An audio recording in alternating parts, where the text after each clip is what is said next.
final home game of the year from the WVU Coliseum in Morgantown as the Iowa State Cyclones visit the West Virginia Mountaineers. Well, it is official as of late last night.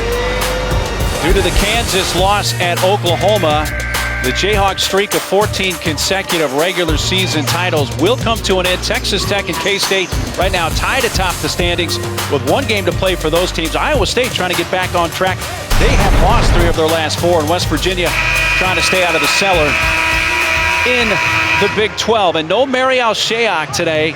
He injured his left foot in practice 2 days ago, so he is out for the Cyclones. Great to have you with us, along with former University of Louisville player and head coach David Padgett. I'm Mark Neely. David, it's never good to lose a guy who's at least a candidate for Conference Player of the Year. How do they compensate for the loss of Shayok? Well, it's going to be tough. There's no question.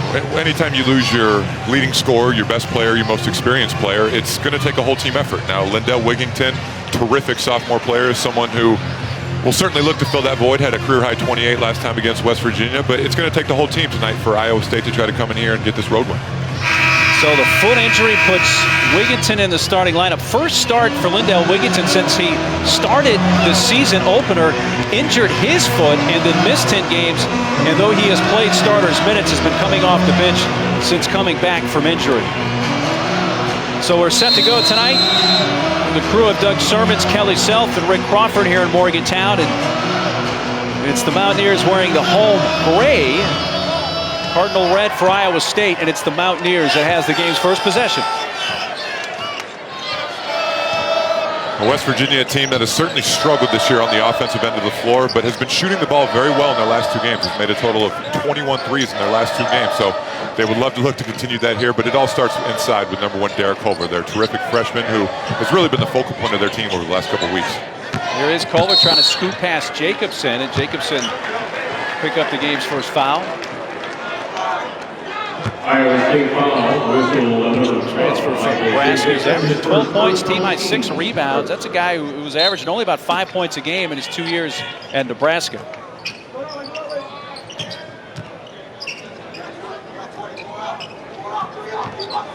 Freshman point guard Jordan McCabe takes the shot from the corner, drains it. And it sounds oversimplistic, David, but if West Virginia hits shots, they're a much different team. Yeah, pretty simple philosophy and a great start there for McCabe. But you know, this team has been shooting the ball with confidence as of late. Like I said, the last 2 games have been shooting the ball well, and off to a good start here tonight. And Taylon Horton-Tucker answers from one freshman to the other. Horton-Tucker with 3 for Iowa State. And a game that we're going to talk a lot about freshmen for both teams. Taylon Horton-Tucker, believe it or not, one of the younger players in Division I. I believe the 4th youngest player in Division I was 17 years old when they started practice this year. But if you look at him, you would never know. They're very strong, physical, gifted player. Jermaine Haley with the bucket.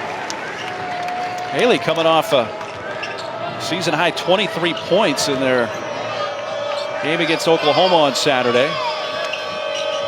Jumper from Jacobson, swish. Basket by Jacobson. Both teams off to good shooting starts. And Iowa State, a team that has been terrific offensively all year, actually shot 69% in the game this year in a great win at Ole Miss, but a team that will look to push it in transition and really executes well in the half court. I think West thought he was going to generate some contact. An offensive rebound, Culver, loose ball grab by Nick Weiler-Babb, who was a game-time decision with his right knee. But gets the start. He banged knees with a Texas player in their last game. There's a miss by Halliburton. Run out by Haley. He wants to take it towards the rim and lays it up and in. A great push there, but started with a good defensive rebound, a good clean stop. And this is going to be a concern tonight for Coach Huggins, is transition defense. Iowa State, a team that really pushes the ball, a good passing team, very high assist team. Didn't do a great job of getting back there, but got lucky on the miss for West Virginia. Culver faces up, shoots over Jacobson. He's short with it, tipped out. And here comes Halliburton. He has Jacobson on the run with him. Halliburton trying to Euro step his way to the rim. Count it. And one. And not a good foul there for Jordan McCabe. It's one-on-one in the open court. Tough for freshman point guard who's been playing a lot of minutes lately to pick up that foul. But if you're going to pick up the foul, make sure he doesn't complete the basket with a chance for the three-point play. You know, you hate to see him give up the 2 points easy and then has a chance to go to the line here to complete the old-fashioned three-point play. Halliburton is 65% foul shooter on the year, does just that. And 3 points on that trip down the floor for Iowa State, and it gives them an 8-7 lead. A little 1-2-2 three-quarter court pressure here from Iowa State, just looking to slow down after a made free throw. Back to their man-to-man defense.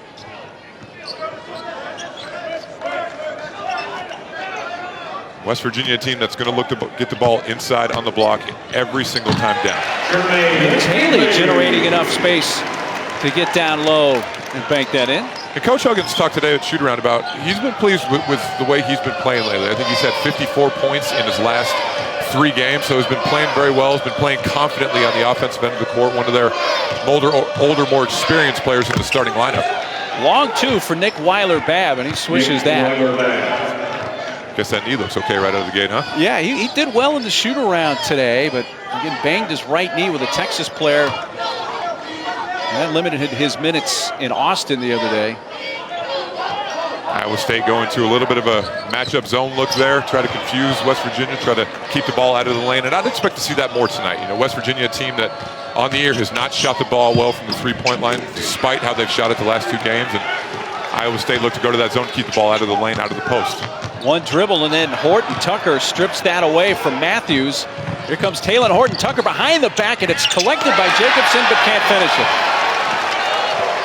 Jacobson had a little trouble initially. That was enough to throw off the timing. Here's Culver at the other end down low, and Derek Culver lays it in. Good pass by Jordan McCabe, even better catch by Derek Culver. Went up and got that one, didn't fall out of bounds, took a dribble to control himself, good finish. Good start here for West Virginia on the offensive end of the court.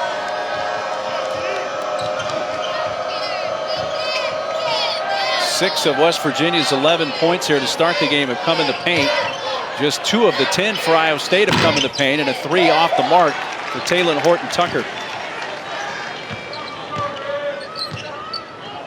McCabe, a deep 3 out front, got it. Timeout, Iowa State. And if you're Iowa State and you're Coach Crum, you can't be very happy leaving Jordan McCabe open. A team that doesn't shoot the ball well from 3, but the one guy you certainly have to know where he is. Gets open on the first one. Good pass here by Jordan McCabe to Derek Culver. Good catch, under control, good finish, good start for the Mountaineers. ESPN's exclusive presentation of college basketball is brought to you by Phillips 66, proud sponsor of Big 12 basketball, and State Farm. Talk to an agent today at 800 State Farm.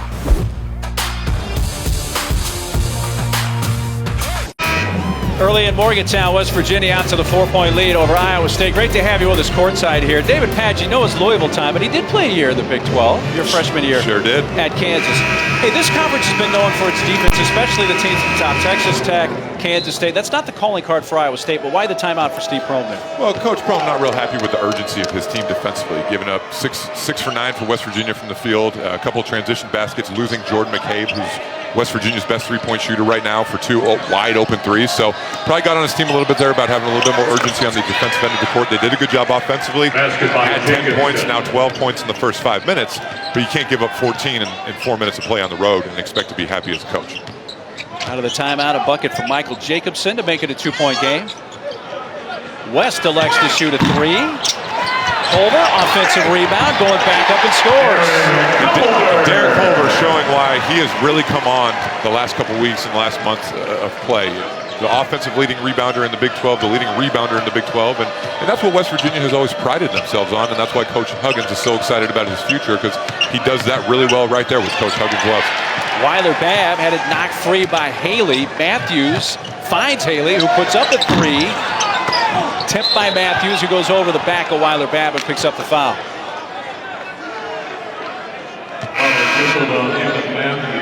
And Derek Culver, leading rebounder in the Big 12, terrific freshman, having a great last couple weeks, just simply goes up and gets it, which is what he's supposed to do. This is something that West Virginia works on every single day. They pride themselves in it. Just goes up and pursues the ball and lays it in for a quick 2. Head coach Bob Huggins, you know, admittedly this has not been his favorite season. No coach likes to lose. It's been a tough season them for the wins and the losses. It's going to be their first losing season since they've entered the Big 12. And kind of one of those Murphy's Law type of seasons for West Virginia. Anything that could have gone wrong kind of has gone wrong, and just frustrating. You know, you lose some guys to injury, you lose some guys to suspensions, and And then you're having to rely on the guys that are left are basically freshmen and a couple juniors thrown in. So young, inexperienced, and have had to grow up and have certainly had some speed bumps here this season. Wigginton finds Taylor Horton Tucker, who got fouled. No whistle, it's a bucket. Thought I heard a whistle there for a moment, but I guess my ears deceived me, and it's now a tie game. Probably should have heard a whistle somehow or another. Should have either a block or a charge. A lot of contact on that play, or maybe even a travel. It looked like he just kind of lost the ball and got away with an extra step. McCabe just got called for the moving screen. That's going to be his second personal as he picked one up early, so he's going to depart the game, and that's significant for West Virginia. Yeah, West Virginia team that's not real deep based on some of the issues they've had this year with injuries and suspensions, and really only playing about 7 or 8 guys right now. And Jordan McCabe, their starting freshman point guard, certainly a guy they can't afford to have sitting on the bench for very long. Bob Huggins last month dismissed junior Wesley Harris and senior Issa Ahmad from the team. Wigginton pulls up off the front rim. Cam Lard thought he had an offensive rebound, but it's Zoran Talley who came away with it. Another try here for the Cyclones. Talley tried to adjust. Lard, another opportunity, and Iowa State scores. Coach Huggins, needless to say, is going to be pretty frustrated with that, giving up 2 offensive rebounds in 1 possession. Doing a pretty good job for the most part in the half court defensively, but just can't allow a team like Iowa State with that kind of firepower to actually change the score. A scoop shot down low by Haley, got that to fall. That ends a 6-0 run for Iowa State and ties the game at 18. There's an Iowa State turnover. West looked ahead for Harler, instead keeps it back for Brandon Knapper's 3.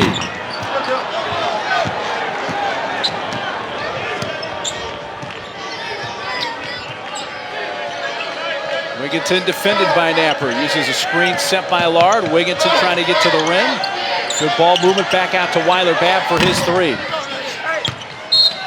That goes off Horton Tucker and out to West Virginia. Checking in for the Mountaineers.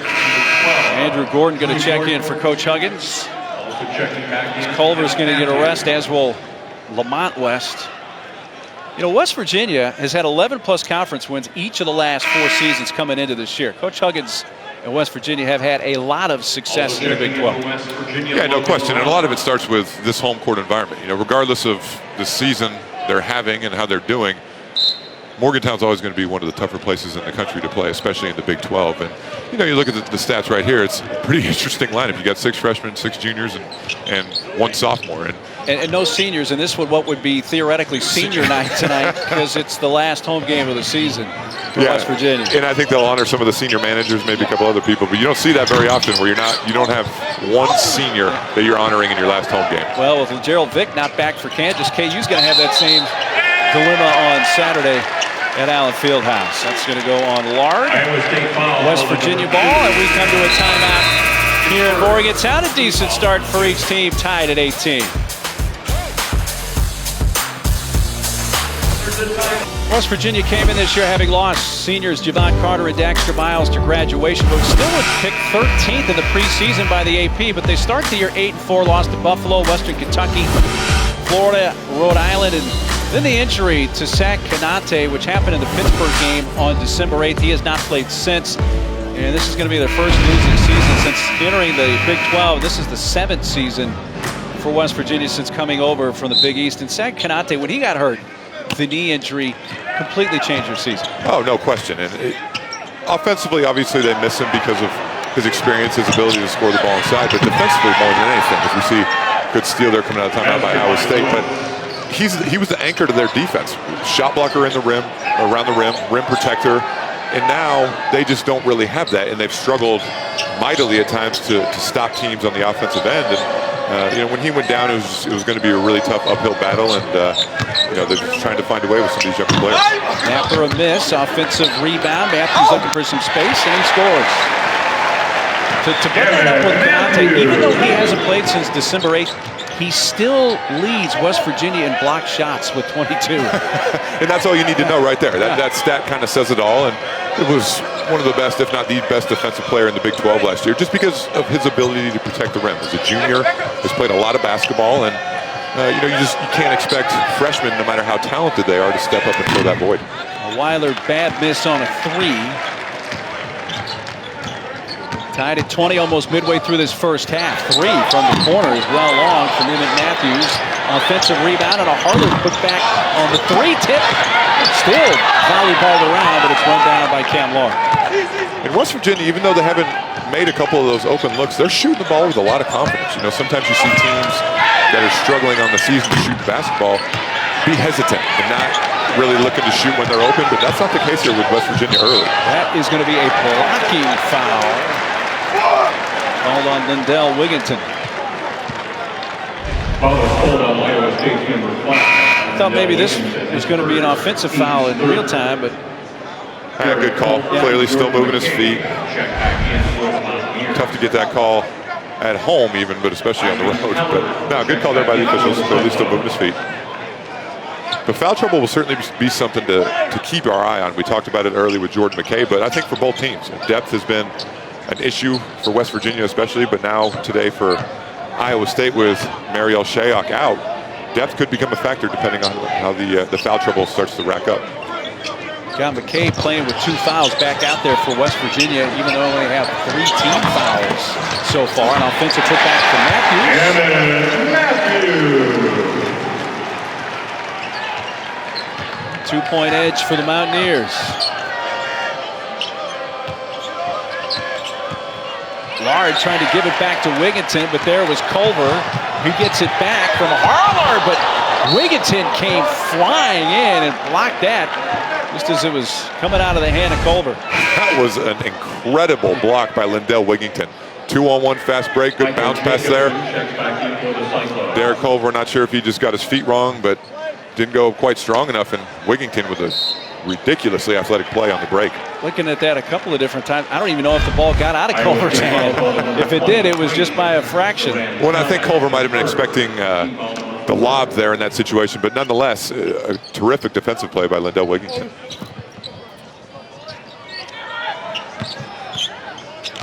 Here's a freshman, McCabe, again playing with 2 fouls.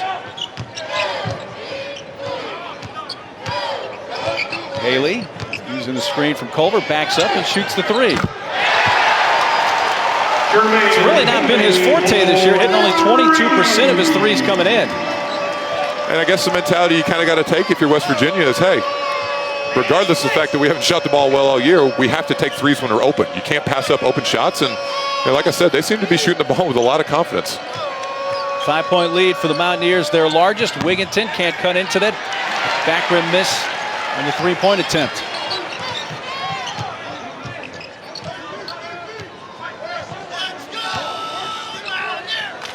That's a Matthews 3. Got it over the rim and in. And West Virginia able to open this game up here a little bit early in the first half.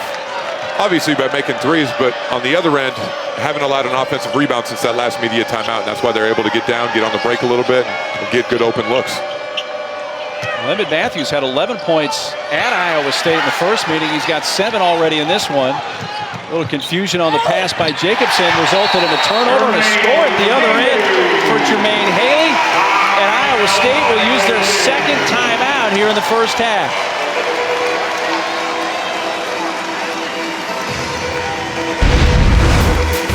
A 12-0 run for West Virginia. They've taken a 10-point lead. Right into your living room comes Jermaine Haley.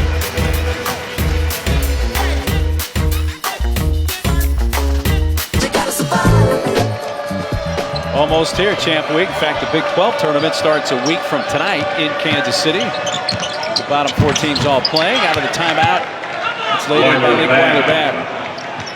And a good job there by Iowa State coming out of the timeout. Last couple of possessions, they've either turned it over or settled for a tough contested 3.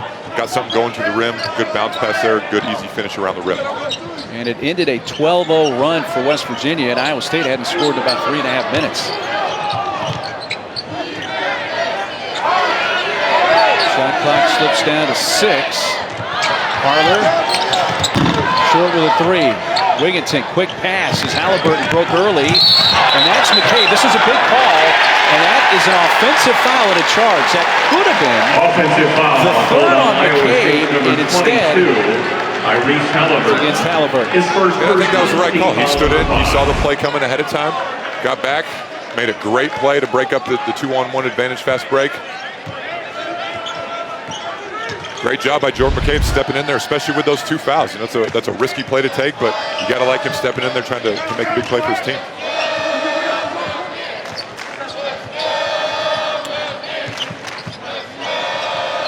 Culver in traffic.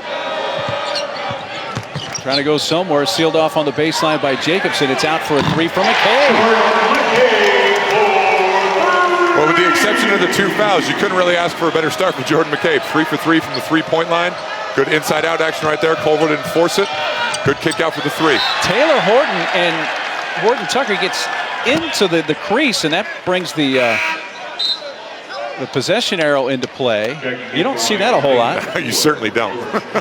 He tried to reverse it and flipped it up, and he got stuck between the rim and the backboard, which again puts the possession arrow into play, and it's going to stay with Iowa State. Could probably go out there and do that about 15 more times. Wouldn't be able to do it once.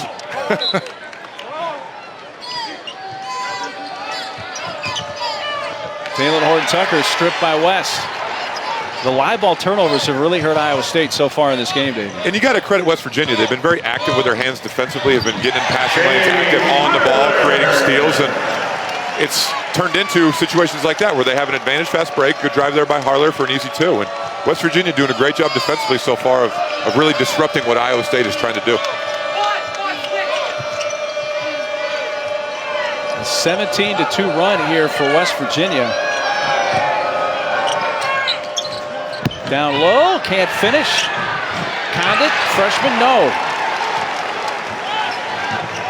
And George Condit now getting some minutes for Iowa State tonight. Again, no Marial Shayok for the Cyclones. Long 2, short for Matthews. Weiler Babb, they try to trap him. McCabe almost stole it.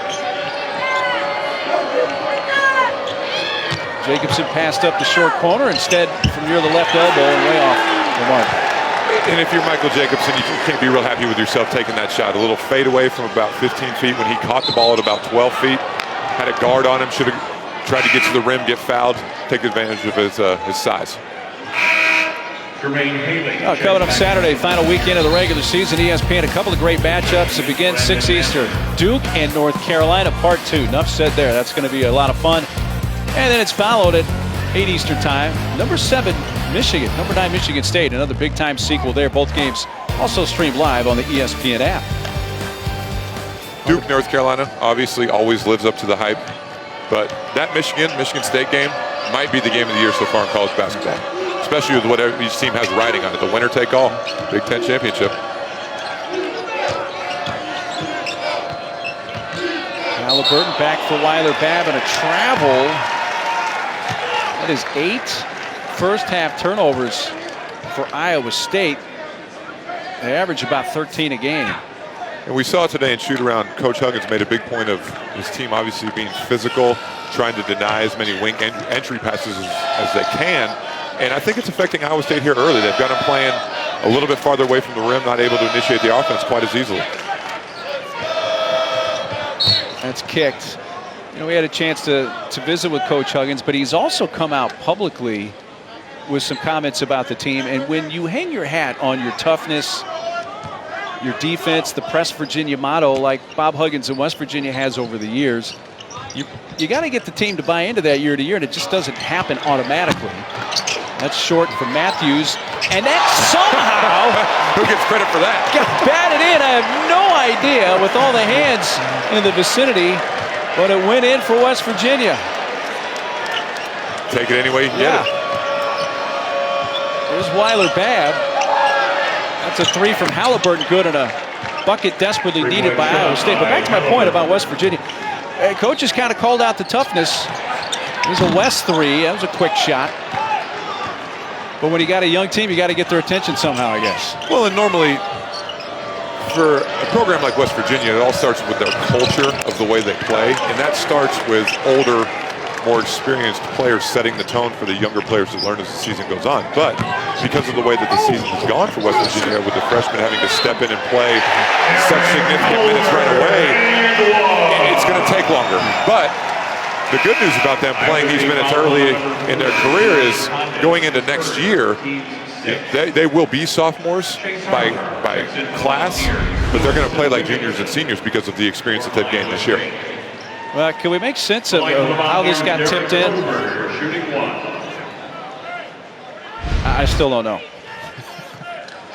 Whether that went off an Iowa State hand or a West Virginia hand, it went through the rim. Yeah, good thing we don't have to review that one. That might take a while.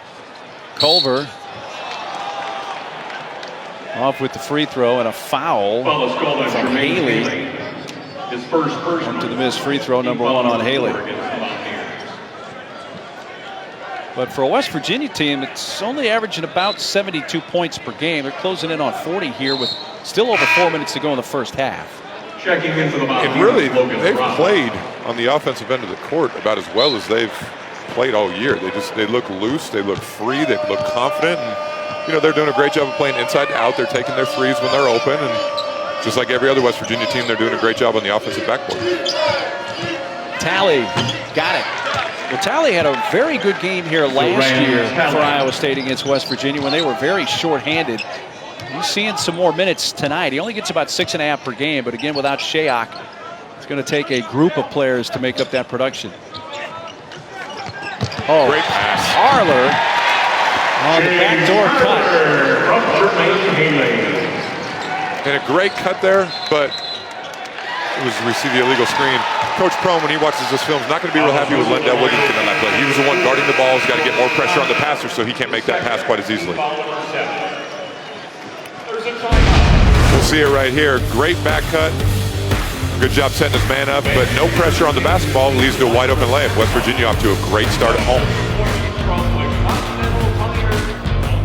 ESPN's exclusive presentation of college basketball is brought to you by Mountain Dew, Do the Do, and Wendy's $5 Giant Junior Bacon Cheeseburger Meal.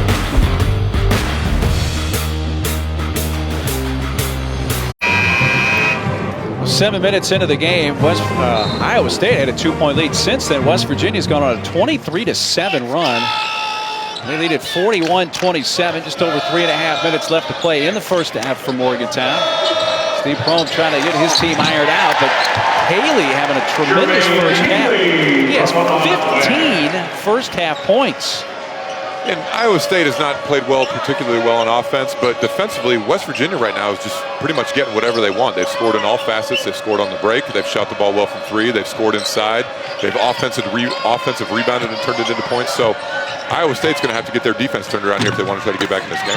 Cam Lard, who missed the last game due to violation of team rules, missed the one game, back tonight, missed the shot initially, but after the offensive rebound, a foul on the Mountaineers. His first team foul, number 5. And West Virginia here has gotten about 3 or 4 of these back cuts already. Good screen, good job by the passer, and again, just no pressure on the ball for Iowa State. Hands are dead, and for a team that practices those cuts and passing on those cuts every single day, you got to bother the passer. That's the only way to take any pressure off the guys behind you that are trying to guard the cuts.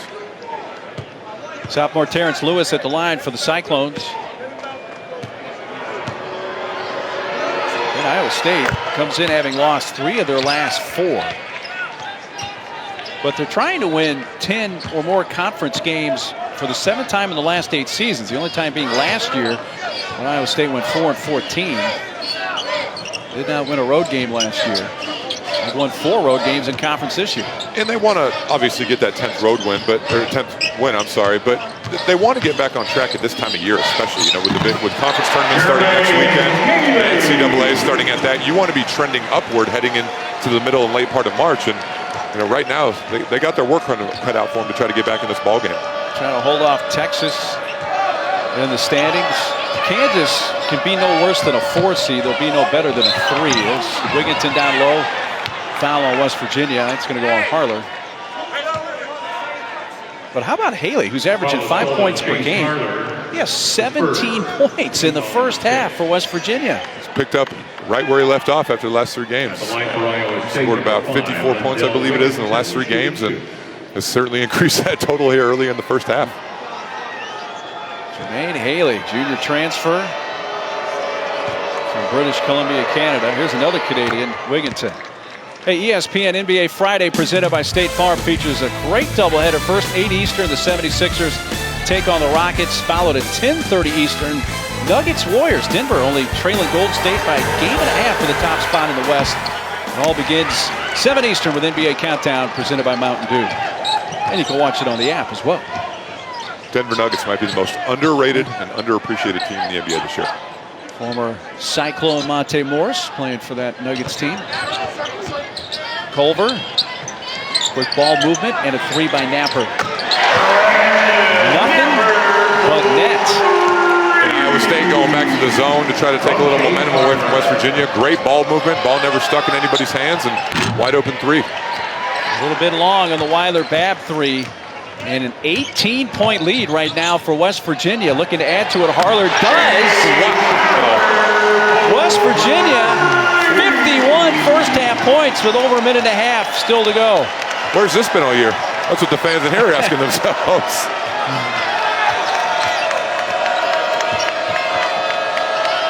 Three, Lewis. Terrence Lewis with a bit of an answer there for the Cyclones.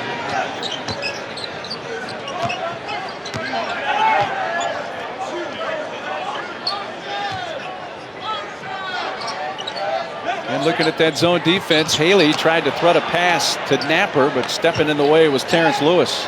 The right idea by trying to get the ball in the middle against the zone, but not a good job of ball faking. Telegraphed his pass, and good deflection there by Iowa State, which, like I said, that's something they haven't had yet. I think that's one of their first steals in the game, and got to get more of that on the defensive end. Great ball movement there by West Virginia. Good job of driving baseline, skipping it opposite. Ball was in his hand for about 0.5 seconds. Quick pass to Napper. Wide open 3. We see here again, good bounce pass. And when you're shooting the lights out, you're shooting the lights out. I remember on the first possession of the game not long ago, David, I said after West Virginia scored, it sounds simplistic, but when the ball goes in the basket, some good things can happen. As Lard misses the front end, offensive putback, Lewis missed, and out to West Virginia. I'm not saying that first shot dictates the rest of the half, but it didn't hurt when you start seeing the ball go in the hole for West Virginia. Oh, there's no question. I mean, as a team, when you've been struggling all year to score, to shoot the ball from the perimeter, to come out and hit your first couple shots, that's huge for your confidence. And confidence is contagious. Once one guy starts making his shots, it seems like everybody else falls in line. And right on cue. Well, if confidence is contagious in this first half, Jermaine Haley's got pneumonia. Because he's the illest of all right now. He can't miss. 20 first half points for Haley. Career night so far for the junior on senior night. And with a half minute left in the first half, a West Virginia foul on the push by Harler. Picks up his second personal, team foul number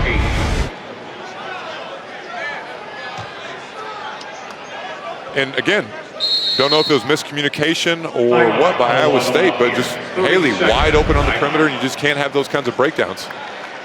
West Virginia's hit their last 7 shots from the field. That's a quick timeout with 30 seconds left in the first half.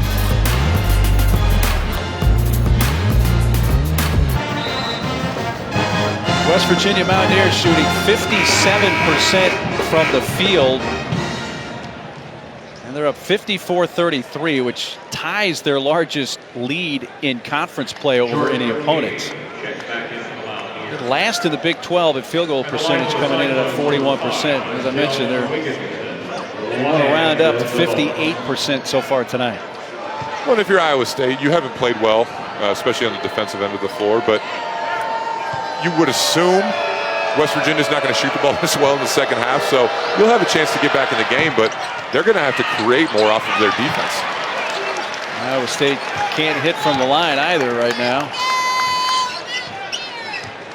Shot clock off. West Virginia can hold it for the final shot.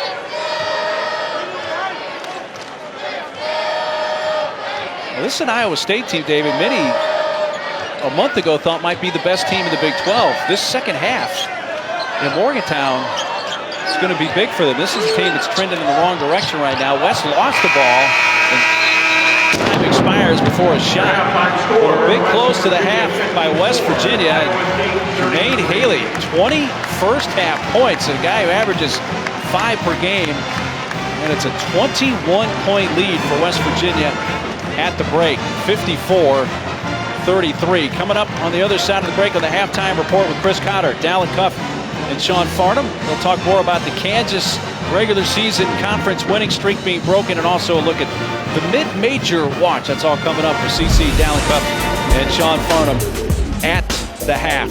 After the break, big first half for the Mountaineers. They have been rolling offensively and open up a 21-point lead here at home. Their home finale for this season over Iowa State.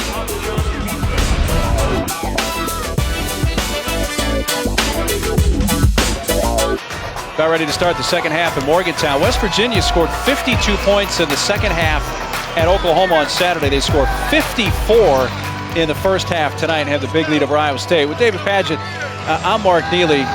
You look at the numbers from the OU game. Jermaine Haley had a career-high 23 points in that game Saturday. He's already got 20 in the first half today. Well, he's scored in a variety of ways. He scored on the break. He scored at the rim. He's hit a couple threes, and he's played really well the last couple weeks. He's scored well for him, and that certainly hasn't changed here tonight. He's picked up right where he left off, and look for him to continue a big second half here. Haley scored just about every way possible. Driving to the bucket. Hits threes as well. 54-33. You know, Iowa State playing without Mariel Shayok due to the left foot injury, and certainly that doesn't account for all of the deficit here for Iowa State. No, offensively they've missed some shots. They haven't played very well, but defensively, West Virginia shot 58% in the first half. That's a team that shoots around 40% on the season from the field, and you know, I'm sure Coach Prohm during the entire halftime just stressed defense. They got to start guarding. They got to start creating some offense off of their defense, and they've just got to do something here to try to take West Virginia out of this rhythm. So Mountaineers ball to start the second half here in Morgantown.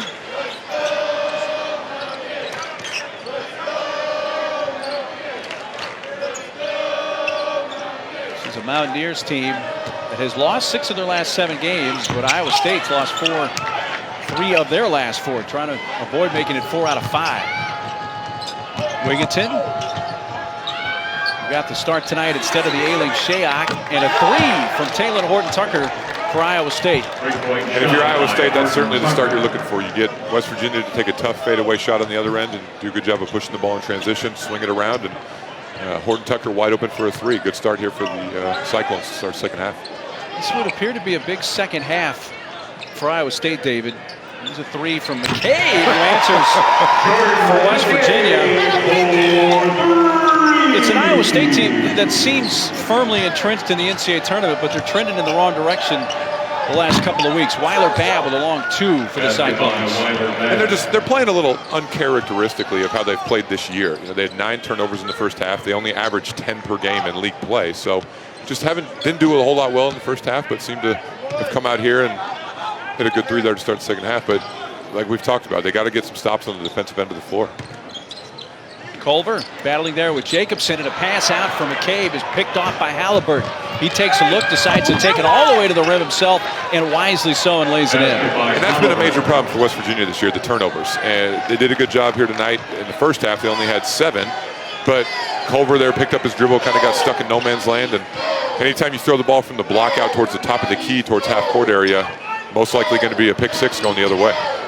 Almost turned it over again there. Culver didn't seem ready for the pass from West. 8 to shoot.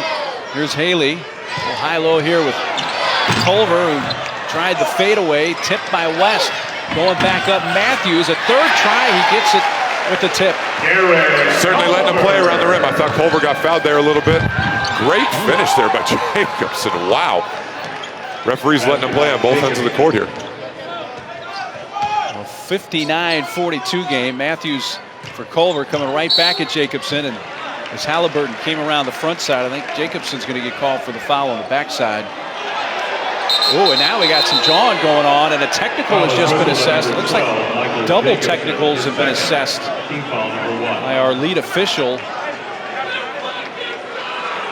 That being Doug Sermons. Weiler Babb pulls his team aside and huddles the Cyclones. Well, here's the play. A little push there from Jacobson was the foul, and then some jawing took place. A little push between Culver and Jacobson. Yeah, and a good call there on the foul. The previous possession, Coach Huggins let the officials know that he thought Culver got pushed in the back a little bit, and they called it on that one. It was a good call, but you know, the tough part about that one for Jacobson is now all of a sudden that's his third foul. He just picked up 2 personal fouls in the span of 2 seconds right there. So that's his third foul. That's only the first foul on Culver, but depth is something that is not a strong point for Iowa State's front court. And for Jacobson to get in foul trouble and for West Virginia, I'm sure, to continue to look to go inside, that's certainly something to keep an eye on as we move forward in this game. Well, you had mentioned, and appropriately so, the officials have kind of let things go pretty physically underneath the bucket.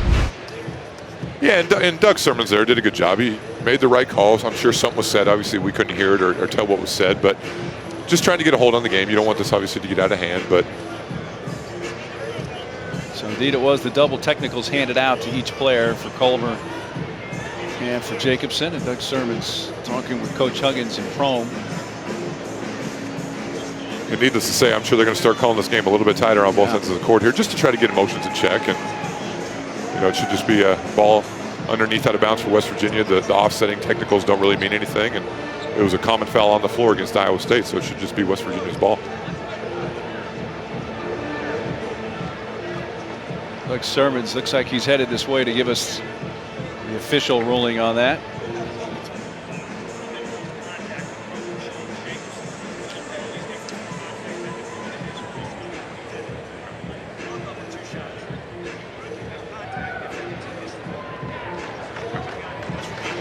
Doug Sermons explaining that one technical was non-contact, the other was a contact because of the push by Culver.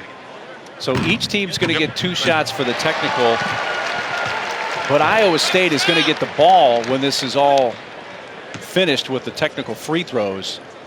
So even though it was a double technical, the one on Culver technically I guess a little more severe because it was involving contact. Yeah, so basically take everything I just said before he came over here and completely forget it.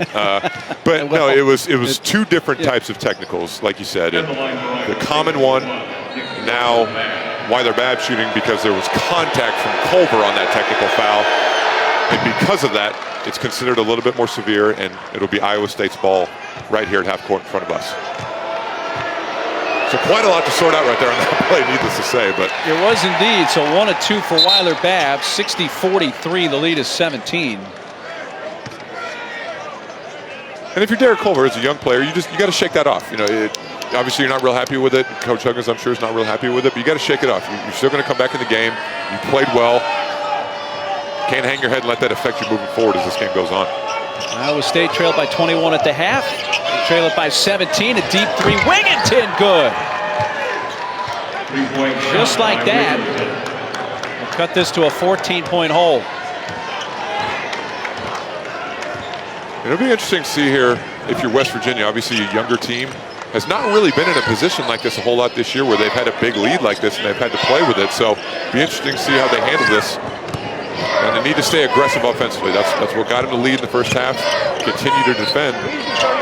So don't settle on the offensive end of the court.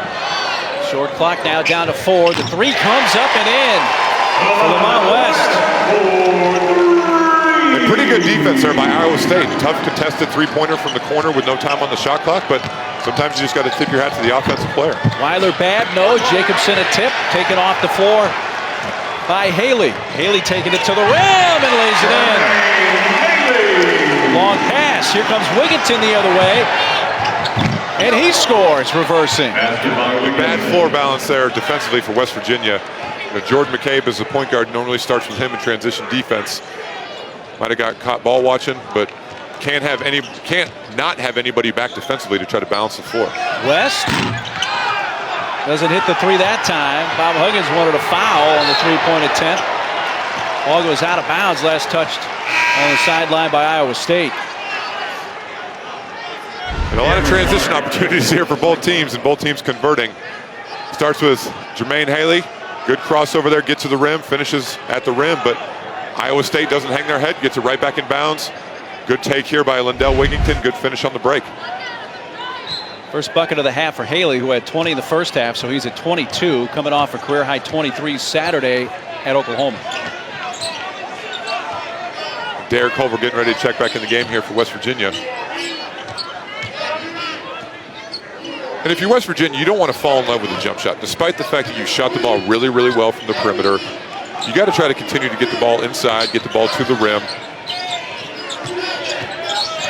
Haley traveled, it looked like, but there was a bump and a foul first on Taylor Horton-Tucker. A timeout. Iowa State trying to crawl back in and cut it to 65-48.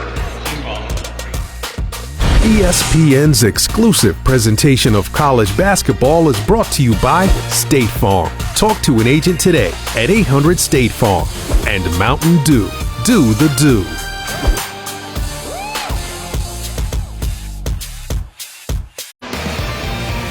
Hey, Saturday, it's the final weekend of the regular season. ESPN has a couple of great matchups, a couple of great rivalries with a lot on the line. It begins with Duke, North Carolina, Part 2, and then at 8 Eastern, Michigan State, another big-time sequel. Both games streamed live on the ESPN app, so you can watch it anywhere. Great rivalries. You spend a lot of time at the ACC. You know all about Duke, North Carolina. But correct me if I'm wrong. Your 1 year at Kansas, you had a game-winning shot at Missouri. Oh, I sure did. But the last shot in a Missouri basketball game at the Hearns Center, believe it or not. Before they moved to Mizzou Arena? Correct. Yeah. Yep. And that, talking about Duke, North Carolina, obviously the rivalry that gets all the attention. Louisville and Kentucky obviously is a major rivalry since they only play once a year. But one of the more underrated rivalries to me in college basketball is KU and Mizzou.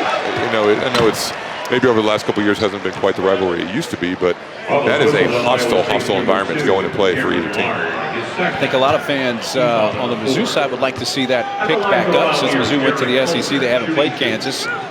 On the Kansas side, I think there's not a whole lot of desire to renew that rivalry since Mizzou's the team that left the Big 12. Joe Lunardi busy this time of year with bracketology. TCU's got to be careful. They're certainly trending in the wrong direction. They have got some work to do or they may slip out of the NCAA tournament. Yeah, they finished this weekend at Texas, a Texas team that has been playing well. Had a very good win against this Iowa State team last week. And, TCU's got to be a little desperate now going into that last regular season game to try to get a good win on the road.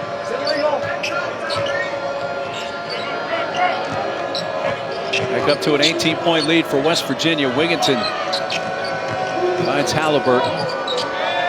10 to shoot. Taylor Horton-Tucker. A catch-and-shoot three from Wigginton. Splash. And that's Iowa State basketball in a nutshell right there. Drive the basketball hard baseline. Spread it out on the perimeter. Guys who can shoot the basketball. Kick it opposite. Get that defense to really suck into the paint.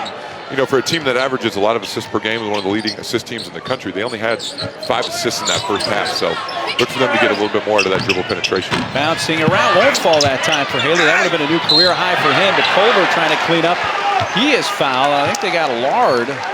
They do indeed. Cam Lard on the foul. And that's his third. Cam Lard has 3. Michael Jacobson now has 3. So the front line foul trouble for Iowa State is going to be something to keep an eye on. But Derek Culver doing what Derek Culver does, just pursues the basketball.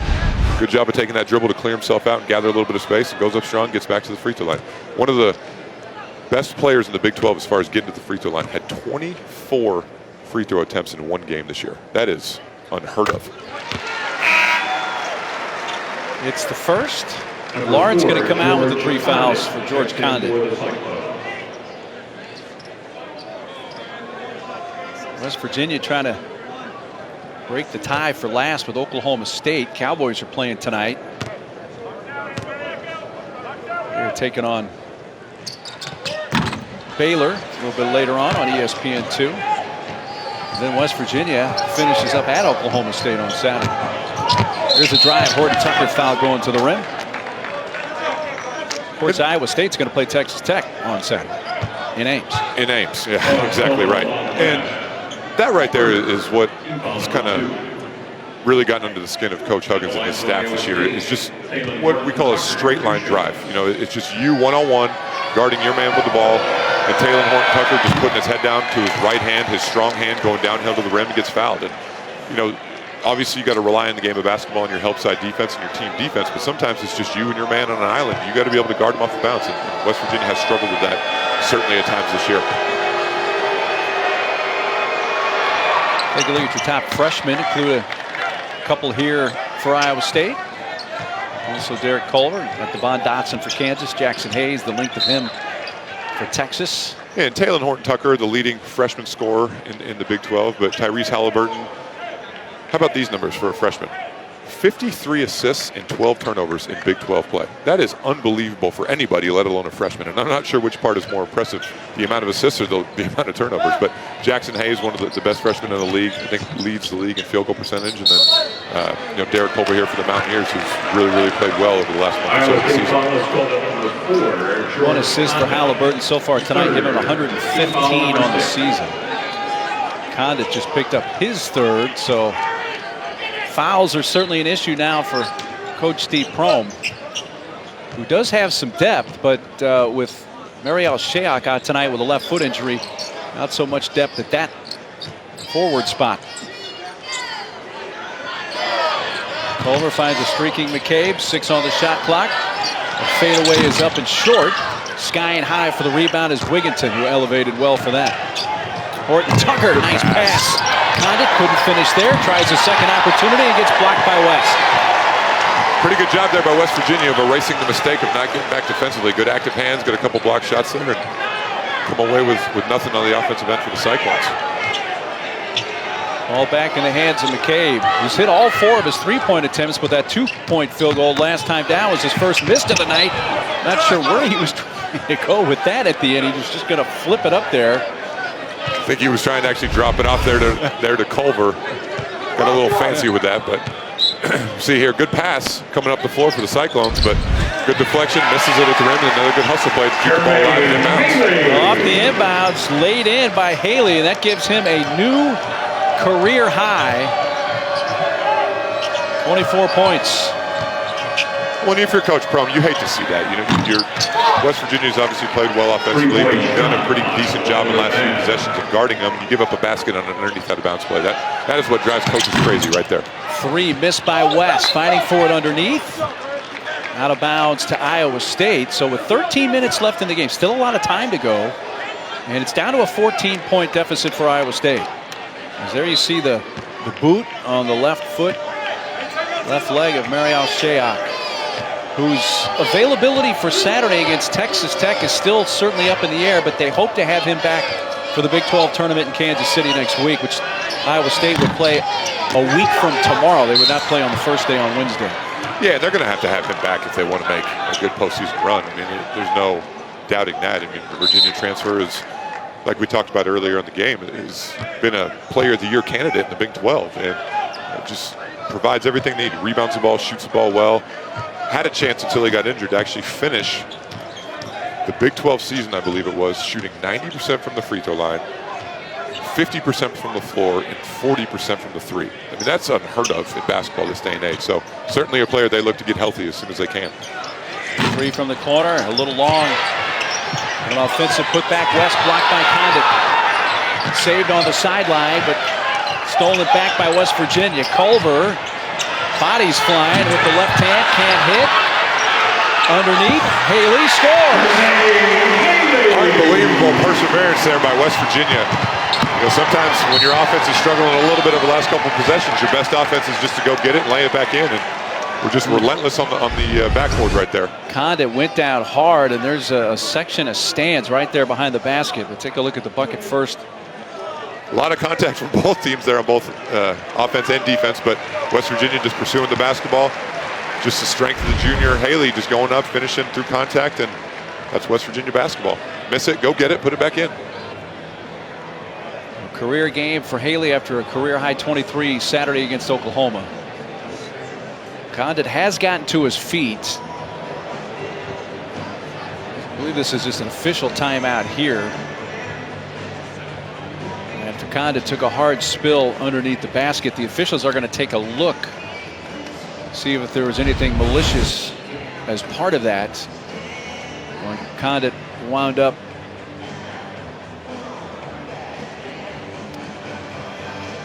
you see Culver come down.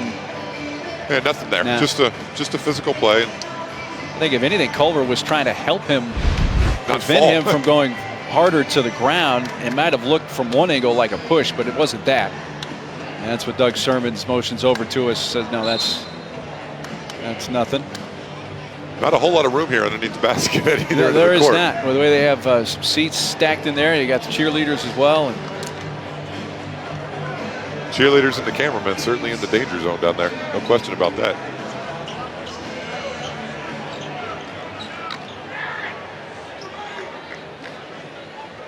so it'll be Iowa State ball on the inbounds. 26 on the shot clock. Wigginton. Up by Haley. Going to send Lindell Wigginton to the line for 2. Haley just picked up his second personal of the night. At the line for Iowa State, Lindell Wigginton. Lindell Wigginton from Dartmouth, Nova Scotia. There has never been a player in the NBA from the province of Nova Scotia. He would like to be the first. And Iowa State has really recruited well in the Canadian basketball scene. Not only Lindell Wigginton, but a couple other players on this current team and in the past. And there's some good basketball in Canada. A lot of people don't know that. Obviously, right away when you think of Canada, you think hockey. But there's been some really good players over the years come in and play collegiately and even in the NBA. Andrew Wiggins. Yeah, that scene that you mentioned, Wiggins, Toronto area has really gotten a really lively basketball scene. Yeah, it's produced some good players here over the last decade or so. There's Culver facing up on Condit. Gets down low to lay it off to Harler. Off the mark. And that was a good pass by Culver, but you know, if I'm him right there, I think I just go up and score that. You did your job. You got 2 feet literally under the rim against a smaller defender. I'd like to see him go up and try to score that. Harler tried to dump it down low. Went momentarily off Harler. We're going to say it's West Virginia ball, Iowa State. You see Halliburton vigorously refuting that call, but it's going to stay with West Virginia. Timeout.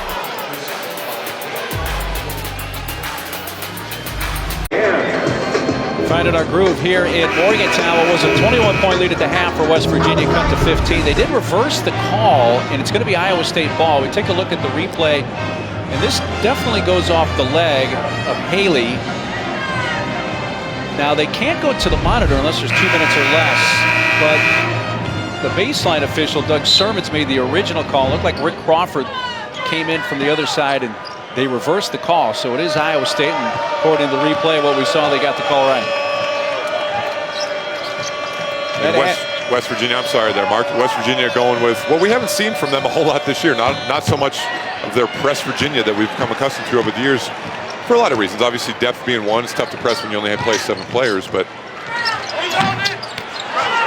missed by West. Iowa State gets it back. That last possession for the Cyclones, Weiler Babb fired it and hit the rim. Not sure if he was trying to lob a shot or what was going on. Condit was underneath the bucket. They're fortunate it didn't turn into points at the other end. Here's a drive, a tip, and good there for Condit after the miss by Wigginton. And this is a little bit of a danger zone here for West Virginia. There's still over 10 minutes left in this ball game. They've cut the lead down to 13, which may seem like a lot, but with the way Iowa State scores and their potency on offense, you know, this basketball game is a long way from over. Iowa State shooting the ball much better here in the second half. Well over 50% after hitting just 41% in the first half. Culver. Official on the far side, Kelly Self, saw some contact from Condit. That's number 4. That's his 4th. George Condit. That gets Tally as well as Jacobson to the scorer's table for the Cyclones. And the free throw line is something to keep an eye on here. Maybe as this game gets a little bit closer. You know, West Virginia so far before this free throw, only 3 of 7 from the free throw line. Now 3 of 8. Not a great shooting team on the year. Only about 67% elite play. So West Virginia's got to convert these easy points. Still over 10 minutes to play. And again, Iowa State has cut it to 3 as Condit to the bench with his 4 fouls.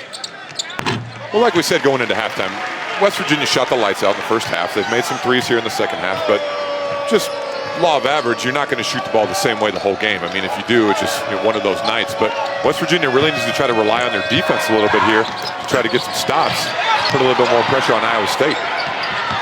There's a drive and lay in there nicely by Wigginton. And that possession right there is pretty much the epitome of what has been driving Coach Huggins crazy all year. Not only did they give up a straight line drive, fortunate for Iowa State to miss a shot, they don't get the defensive rebound. Another straight line drive to the rim. Nobody steps over to try to block the shot. You know, with Konate out, there's just not that rim protection West Virginia's been used to in years past, and you can see why right there. Haley a miss, loose ball grabbed by West. Officials stop play. I think the shot clock. I'm sure it should have reset. Did it hit the rim? They can take a look at this. They can look at this. The shot clock did reset.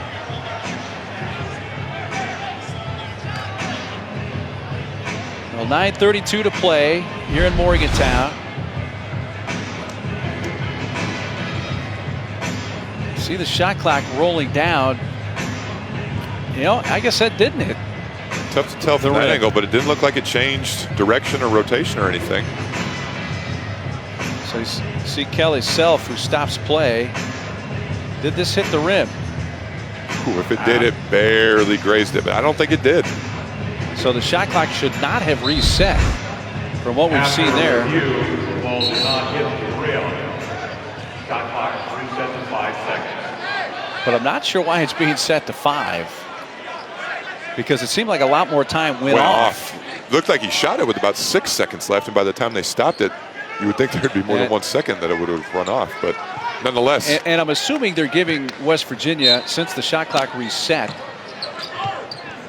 they didn't want to give them the shot clock violation.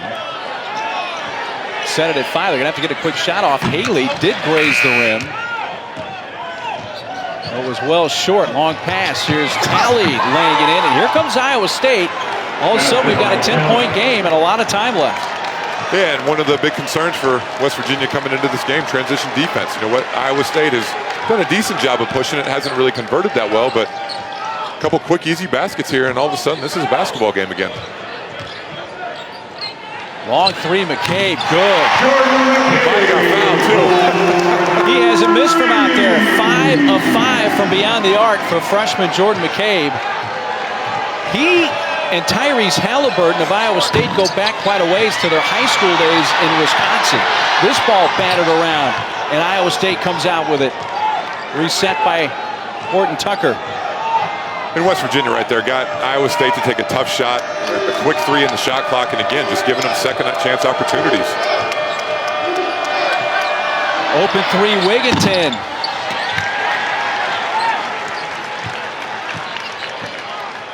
And West Virginia needs to try to get the ball back inside the Culver. I know they haven't had a whole lot of success, but you want to get something going to the rim. McCabe hit a pretty tough 3 right there that last time, but you know, you want to try to get something easy around the rim. Try to get fouled, get to the free throw line. 5 threes for McCabe, a career high for him in a game. West spinning, reversing. That was knocked off the rim. No call. West again. And we'll get a chance for 2 shots. We slip under the 8-minute mark. Timeout, but McCabe has been red hot from beyond the arc tonight. Jordan McCabe single-handedly keeping the lead in this game for his Mountaineers. The freshman 5 for 5 from the 3-point line.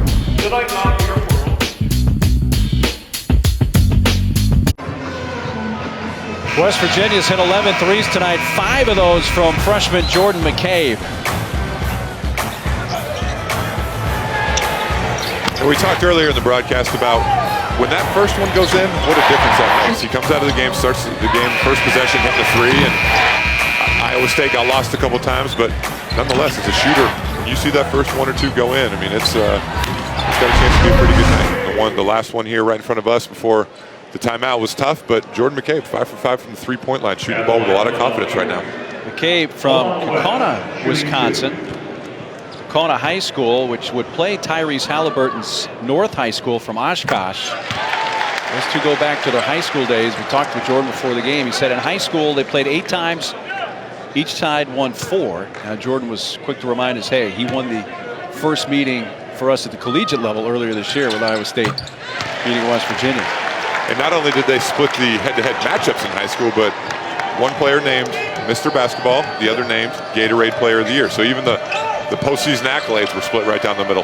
Now McCabe, Mr. Basketball. Here's Halliburton, who was the Gatorade Player of the Year in Wisconsin. This is the three, and then Jacobson, who's playing with 4 fouls for Iowa State. Thought about trying to tie that up as 2 West Virginia players were wrestling each other for it.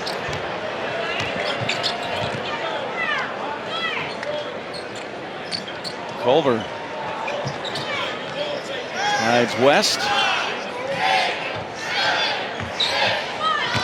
Haley's had a career night in points. Can he add to that?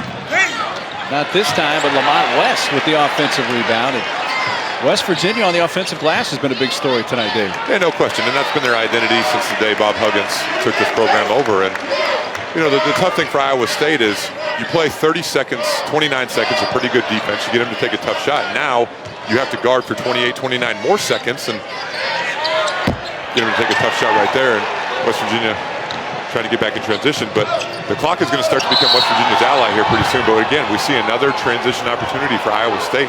And really, there's no excuse for that one. It was more of a 1-on-3 situation. Didn't really have the numbers. Just put his head down and tried to get to the rim and bailed him out with a foul.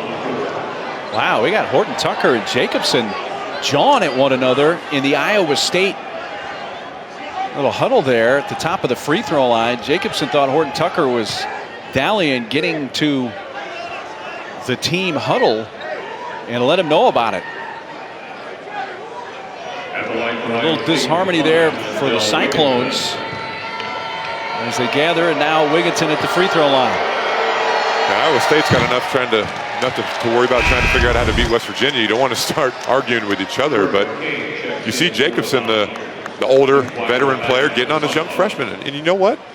Without knowing a whole lot about what's going on, he's tired of getting beat on the road here these last couple games, and you know he wants to see a little bit of urgency. So as an older player, you know that's not necessarily a bad thing. You gotta show your freshmen how important these road games are and how important all these conference games are.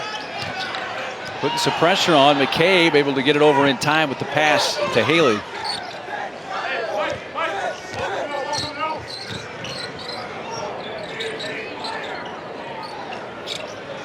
Fourteen-point lead in the ball. McCabe, who has a double-double tonight, an ill-advised pass. Talley creating the steal on the tip. Halliburton, Weiler back. Wigginton on the drive. Jump stop. Foul is going to happen on the floor. I think that's going to be a foul on Jordan McCabe, his third. West Virginia getting bitten here a little bit by the turnovers on the other end. Good job of Wigginton by driving the closeout. Is that on McCabe or Culver? Yeah, they gave it to Culver, but could have been to McCabe, but they do give it to Culver. Here's a three from Wigginton. Not there. Offensive putback for Talley. Iowa State hanging around. Still 6 minutes left to go. 12-point game, and Coach Huggins has seen enough. He wants to talk to his guys about what's going on. 6:05 to go. Final home game for the Mountaineers in Morgantown. Right now, they lead it by a dozen over the Cyclones. Mike Cousins, Jordan Cornette standing by with the call on that one. We have 6:05 to play here in Morgantown. Iowa State trailed by as many as 21 at the half. They cut it to 12. Bob Huggins Mountaineers trying to win their home finale.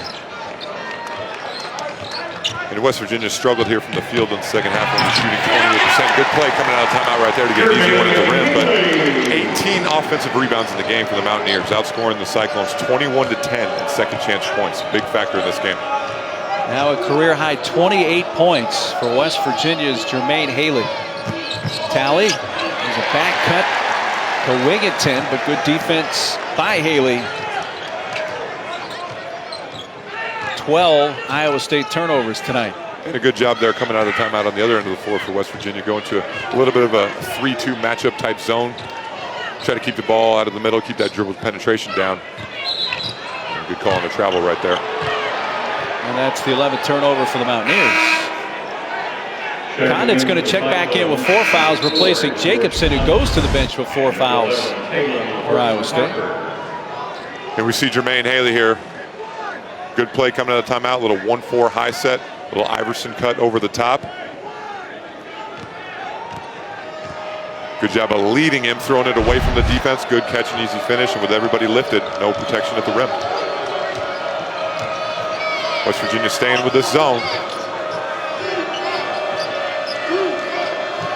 Condit, a little flip, gets it back from Talley, stripped. Foul's going on West Virginia. Tap to the head. Culver. It's his third. Shooting foul puts Condit at the line for 2.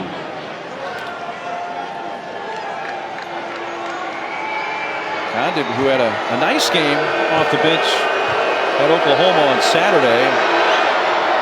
11 points in 16 minutes.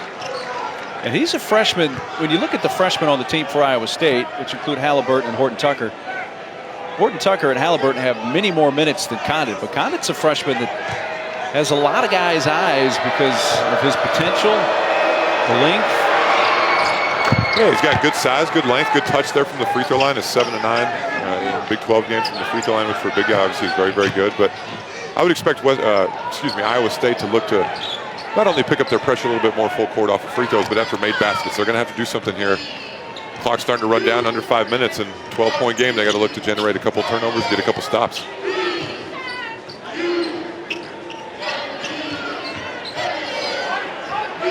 Down to 7. McCabe finds Haley. McCabe a look. Back to McCabe, his 3. First 3 he's missed tonight after hitting his first 5. A good defensive possession there by Iowa State, looking to push it in transition. Yep, good call there. Made up his mind ahead of time on what he was going to do instead of trying to attack the rim. Was thinking past the whole way. The Cyclone's going to apply a little bit more full court pressure here, see if they can create a steal or two.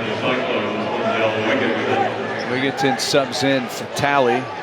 Horton Tucker's travel gives it back to West Virginia. 4:25 to play and a 12-point lead for the Mountaineers.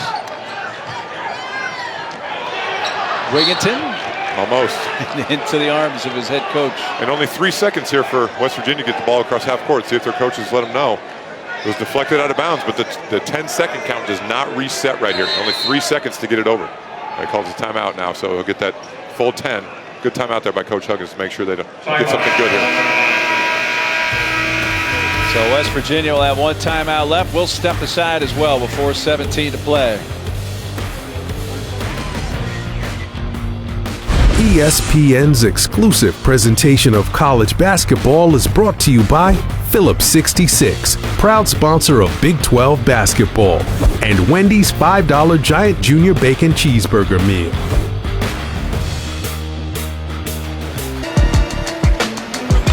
Well, during the break, they honored Trevor Keese. Who is Trevor? He's the guy on the right who is the current Mountaineer mascot. This is his final game. He hands the musket over to the guy on the left, Timmy Eads, who's a sophomore here at West Virginia, and becoming the mascot not only is an honor, but it comes with free tuition among many other amenities.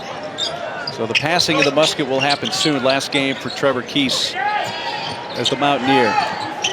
And even though no matter how many times you come here, you expect them to shoot it off before the game, which they do, it still scares you. It does indeed. At West, with the shot clock expiring, it's a long 2. No matter if you're ready for it or not, that thing is loud, that musket. West Virginia staying with this zone here. It's got Iowa State a little bit more stagnant. Weiler Babb, short. Aggressive rebound by West. So the ball and a 14-point lead for West Virginia with 3.5 minutes to go. And even though West Virginia hasn't shot the ball well from the field here in the second half, only about 29%, they've only turned the ball over 11 times this whole game. And for them, that obviously is huge. I was going to say, that's got to be a foul. You know, West Virginia is a team that averages 16 turnovers a game in Big 12 play, and tonight they only have 11. So that's a big reason why they've been able to maintain this lead. This was a little bit tardy, but nonetheless, the call against Horton Tucker and 3 free throws coming. And Coach Prohm obviously not real happy. I think that's a good call. The official in front of the play was the one that called it. It came from the other side of the floor. It might be a little encouragement there from Coach Huggins on the sideline, but nonetheless, I think a pretty good call. Coming up tonight, 1 a.m. Eastern on ESPN and the app. Follow Nuggets, Lakers, and after the buzzer at Sports Center. Stan and Neal joined by Stephen A. from the Staples Center. Plus highlights and reactions from L.A. with LeBron just 12 points shy. Passing Michael Jordan on the all-time points list. And the top quarterbacks. Todd McShay's latest mock draft. All that and more coming up. Sports Center tonight with Stan and Neal. Kyler Murray going to be the #1 pick in the draft? It's kind of the buzz we're hearing. Tell you we'll what, see. That NFL, now I know the NFL obviously is the most popular sport, but the whole combine, the draft, man, it's quite the production, and there's a lot of time spent talking about it. McShay's got Kyler Murray #1. Horton Tucker off. Loose ball, diving for it. Condit finds Halliburton. West Virginia foul with 3:03 to go, but after the 3 free throws by the Mount West, the lead's ballooned up to 17. McCabe whistled for the foul, his third. And those are the plays that have just been made this season that was already long, even longer for Coach Huggins and his staff. You know, the ball bounces on the floor, 50-50 ball. First team on the floor normally gets rewarded. West Virginia didn't have one player get on the floor right there, and Coach Huggins is letting the guys on the bench know about it right now. Iowa State bracketology from Joey Brackets. You know, this team is when you get the net rank, the BPI, they have 9 wins in the Big 12, and a 5 seed according to Lenardi right now. But they've lost 3 of their last 4. It'll be 4 of 5, barring a big comeback here in the last 3 minutes. In a team that, at one point, especially probably around a third of the way or halfway through the season, many thought Iowa State was the best team in the conference. Yeah, no question. And they're clearly a lock for the tournament. There's no debating that, regardless of what happens. Have 4 wins against top 25 teams. Beat Kansas pretty easily in Ames this year. But like we've talked about, you know, another great win at Texas Tech, which is by far their best win of the year. A really tough place to play against a really, really good and well-coached team. And you know, great win in Manhattan against Kansas State, who's got a chance to win the league. But it's all about how you're playing heading into the postseason. You know, you want to be on an upward tick, an upward swing, and right now Iowa State is not doing that. They got to try to figure this out and turn this around heading into postseason play, or it's going to be a quick early exit for them. That win at Texas Tech is the only home loss this year for the Red Raiders. They lead the Big 12, at least in conference play and scoring. See what they are nationally. It's something to keep an eye on here. Obviously, Iowa State picking up full court pressure. But West Virginia's only got 1 timeout, 3 minutes left in this game. Good job right there. I think there was a foul missed. It might have been a backcourt violation, but nonetheless, we play on. West Virginia going to milk this clock. The clock's certainly their ally at this point in the game.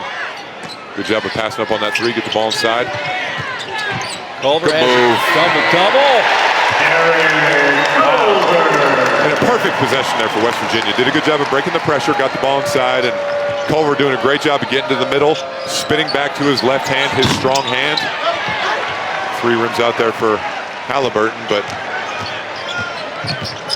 13 points, 10 rebounds for Culver. Good decision there by Jermaine Haley, pulling that ball back out. You don't want to force anything. Run the clock, get something good, get the ball inside.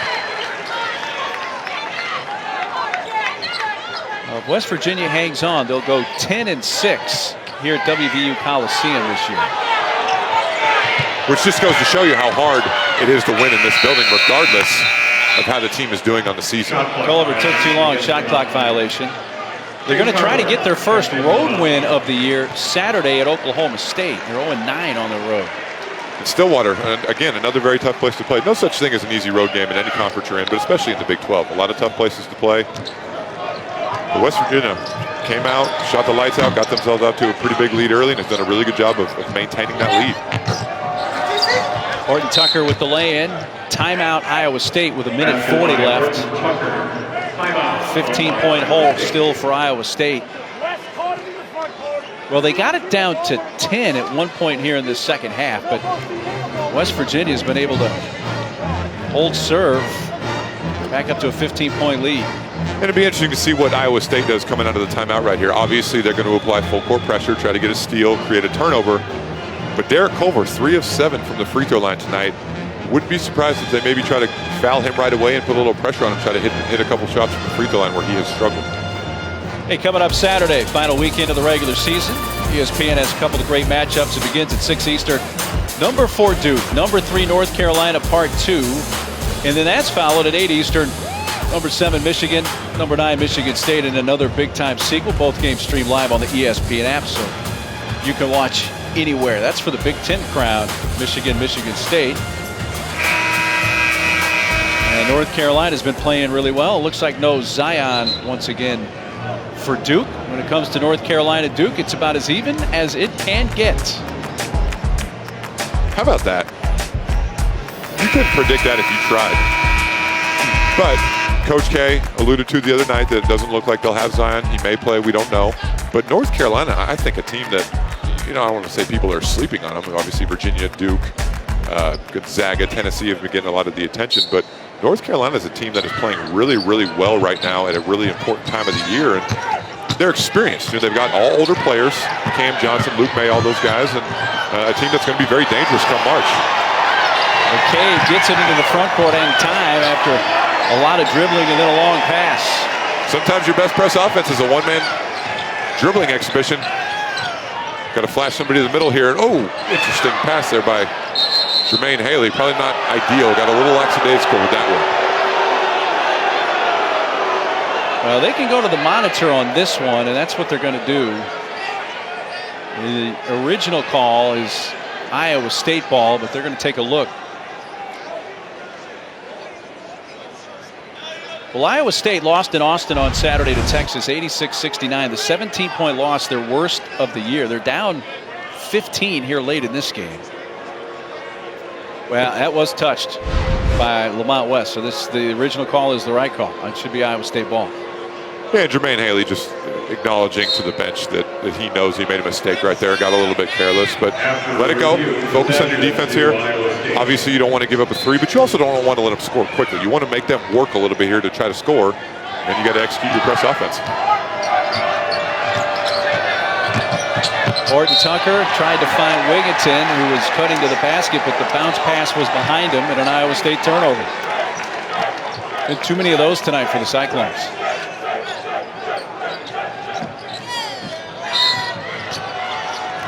Quick foul. Second on Wigginton. Well, Iowa State finishes the regular season at home on Saturday against Texas Tech, a game with a lot of significance. Number one, Iowa State would love to win at home, and if they lose here, they're still looking for a victory to get their 10th conference win. But Texas Tech, if they win that game, they will at least share the Big 12 title. And Mariel Shayok's availability for that game in question for Iowa State once again, as he's missed this game tonight. Yeah, certainly a lot riding on this last weekend of the regular season, but there's a lot of implications for not only the conference tournament, but you want to play well. I mean, you really do. You don't want to have a sour taste in your mouth heading into the conference tournament. What is hopefully the NCAA tournament for a lot of teams. Wigginton leading in and one. Again, we saw one of those earlier in the game. Whether or not it was a foul is debatable, but nonetheless, if you're going to foul him, make him earn it. You don't want to give him a chance at a 3-point play here. Clearly, it looks like West Virginia's going to come out of here with a win, but with a minute left in the game, there's still a lot that could happen. Clemson Notre Dame coming up when we're finished here after the miss. On the front end, a foul. I think you're going to get Condit, and that's his 5th. He just fouled out.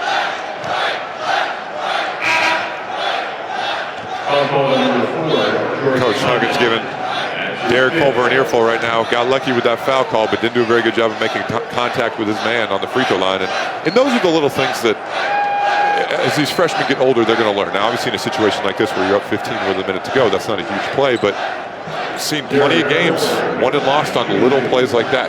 Block out at the free throw line, or simple inbounds plays, or underneath out of bounds plays, whatever it may be. And in conference play, those kinds of plays can add up quickly if you're ever in a close situation. So a good teaching point there for the young freshman. So Condit is fouled out with a minute to play. And Iowa State appears headed for their 4th loss in the last 5 games. 1 minute. Drop them to 20-10 overall and 9-8 in conference play. And hosting Texas Tech on Saturday. And what a performance by Jermaine Haley. Obviously, we talked about career high points. Came out 22 points in the first half and cooled off a little bit, which is to be expected here in the second half. But an unbelievable performance by him. Didn't force anything. Didn't even really take that many threes. Hit a couple of early ones in the game, but a great win here for a young West Virginia team to try to build on heading into the final game at Oklahoma State this weekend, but heading into the Big 12 tournament next week in Kansas City. Mountaineers will improve to 12-18, 4-13 in conference play. There's more Big 12 basketball coming up on ESPN2 tonight, Oklahoma State at Baylor. But next here on ESPNU, we got Clemson Notre Dame. There's a dunk by Halliburton with 15 seconds left.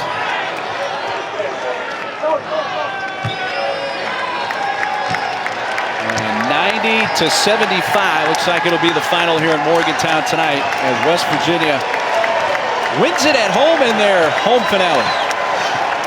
Yeah, big time win here for West Virginia team that just needed a little bit more confidence to build on. And Iowa State, they got to figure out what they need to do to try to get a win, but they got a tough one this weekend against Texas Tech in Ames. 28 for Haley, a career high. That's going to take care of things for Morgantown. For David Padgett and our entire crew, I'm Mark Neely. Thanks for sharing this one with us. Let's send you to South Bend. Mike Cousins, Jordan Carnett.